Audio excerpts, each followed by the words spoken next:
On Hulu Plus, I caught an 80s movie. What a surprise! Desperately Seeking Susan. This one's been on my radar for some time. Gotta say, it's mostly because the title sounds really cool. So here you go. Desperately Seeking Susan, 1985, starring Rosanna Arquette as Roberta, lonely housewife who has taken a liking to the personal section in the New York Times, a newspaper. She sees that there's this Desperately Seeking Susan want ad. Yeah, I guess these lovers have a tough time meeting each other because they don't have cell phones or an email address, so they communicate through the newspaper. And so she's kind of living vicariously through what this Susan could be like. She ends up following Susan around after seeing where she was going to be and buys her jacket. Little does she know that in her jacket is a Port Authority key and some belongings, stolen, art heist earrings or something. A bit of MacGuffin that doesn't get played out fully effectively.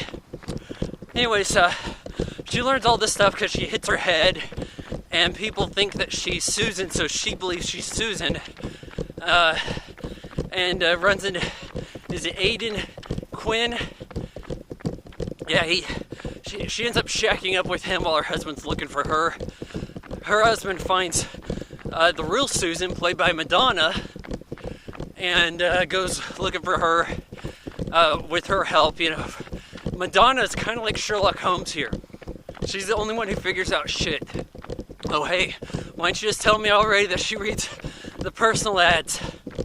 We could have figured this shit out earlier, you know? She thinks she's me. There's earrings, all this shit. This guy, Will Patton, the bad guy from The Postman, he's after Roberta because she has the earrings and stuff.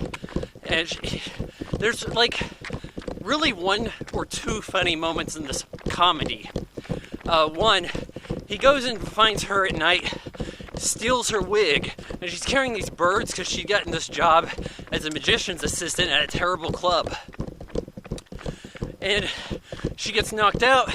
At this point, hitting her head again, and she finds out who she really is, but she gets arrested by the cops who think she's a prostitute. As she gets pulled to the cop car, she brings in the birds that are in this little cage, and this prostitute in the car already says, "So what do you do with the birds?" That's a good line. Meanwhile, at the Magic Club, one of his earliest roles, John Turturro is the host of the show, and while he's walking off stage, I don't believe that this was sincere. He falls down the stairs. The way how he's not in the shot, he's not framed right, makes me think it wasn't expected. This was not a move they had blocked the camera for. So yeah, he falls down the stairs. Rewind that a bit. Ultimately, Susan and Roberta finally meet. They foil the robber, or the Will Patton. I don't know what you want to call him exactly, maybe murderer? I'm not sure. So, they return the earrings. You hear Madonna's Get Into the Groove.